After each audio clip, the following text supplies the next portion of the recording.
All right, everyone, and then there were 16 or 17 or whatever the Dems have left. Marianne dropped out of the race the other day. This follows only 2 days after Julian Castro is out. And she's a progressive, so she's going to back, whatever leftist is viable at the moment. My initial inclination would be probably she's going to become a person in Sanders' corner. It'd be funny if she went to Warren. If she were to go to Warren, it would actually be more meaningful than Castro, because at some point people will notice that everyone that drops out is endorsing her. I think probably not, though, if she's intelligent enough to see through the shtick that Elizabeth Warren peddles. Williamson never had a chance. She doesn't have any political experience, no real... She doesn't have any particular unique qualifications that would have set her aside from the rest of the pack and given her a win. That being said, she's probably the most likable candidate that was in the field in the 2020 Dem Primaries. She never really was willing to attack others other than topically attacking Trump's policies. She was probably one of the more well-spoken people up on stage, actually. If she had been given a proper chance, she might have built some sort of coalition, some sort of future career in politics for herself. I don't think that really was her goal, though. I think primarily she's one of those candidates who gets up there, acts zany, because she is a little bit zany, even if her proposals really aren't any further out than what Bernie Sanders is saying.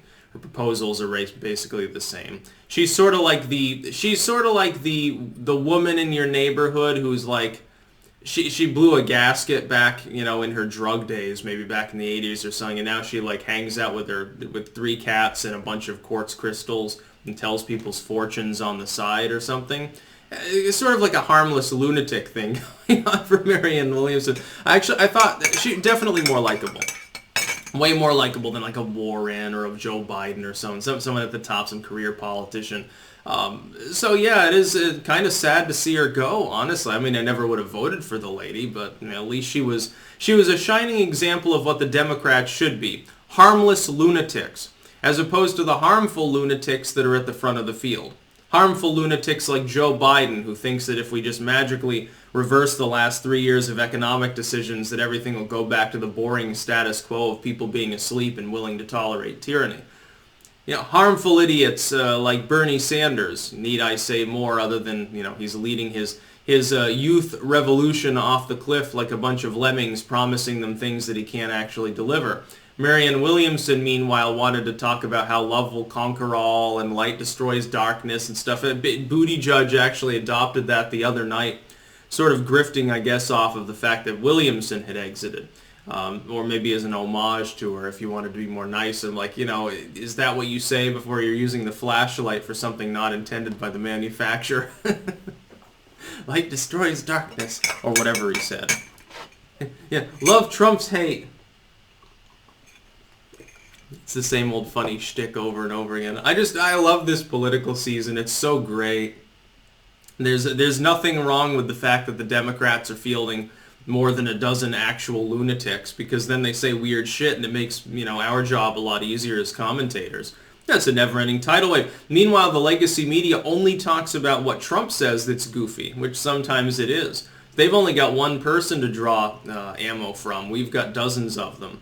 Because it's not even just the politicians, some of their surrogates, like AOC keeps doing weird shit. Apparently she's withholding $250,000 of Democratic Party dues, and she's focusing on like trying to unseat people that don't like her within the Democratic Party. So she's cutting a rug for the Democrats as well. She is screwing her own party, and they refuse to do anything about it because Pelosi's, she's old. Eventually she'll no longer be there. There's nobody else to lead things. Tom Perez is going to make those big decisions? Tom Perez can't even choose his own color of socks. I'm sure his wife does it for him. That's how ineffectual and inept he is. As far as Williamson goes, at the very least, she wasn't a shitfuck like some of these people are. I would class her with some of the more funny candidates, like a Tulsi Gabbard or an Andrew Yang, only she never had either of their support levels. I think she was stalled out at below a point for the most part. So I wonder, now let's do the normal thing that we have to do, even though it's kind of a joke to even do this at the time. Let's think about where her support actually goes, regardless of endorsement. Like, Julian Castro endorses, Kamala didn't, but she's sort of campaigning for Warren and Bernie at the same time, sort of just for the left. You think about where her support goes. if hippie mother, crystal gazing, guzzle the box wine, but not in a cringy way like Elizabeth Warren, and probably smoke weed or maybe even snort some coke afterwards, if that candidate was a person that you considered to be good, who do you go to? I'm thinking probably a mix of Klobuchar and Yang, and hear me out. Klobuchar is not nearly as likable or anything. She's more like the grumpy, the evil stepmom sort of archetype or something.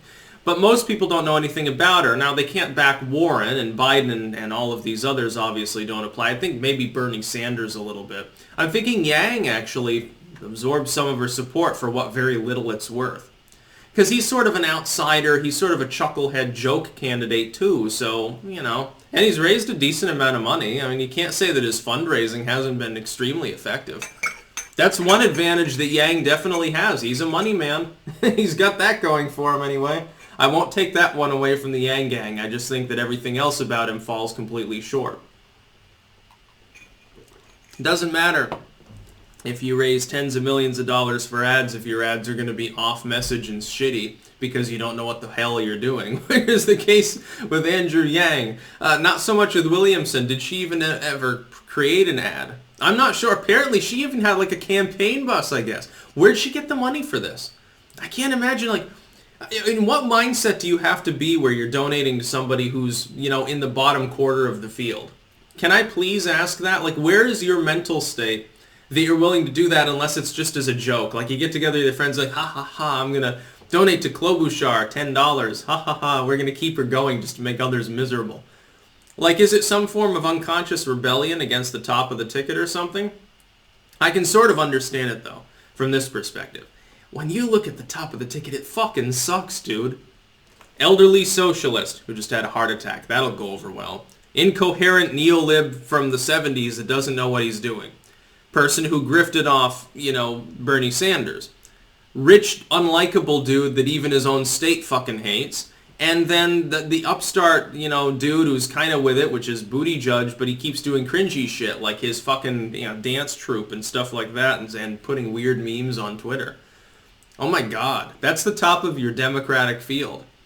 Bernie Sanders, at this point, he is distinguishing himself as being the only one there that's capable of actually running a strategic campaign. So I think Bernie Sanders' chance of winning is slowly increasing from almost zero to at least it's there.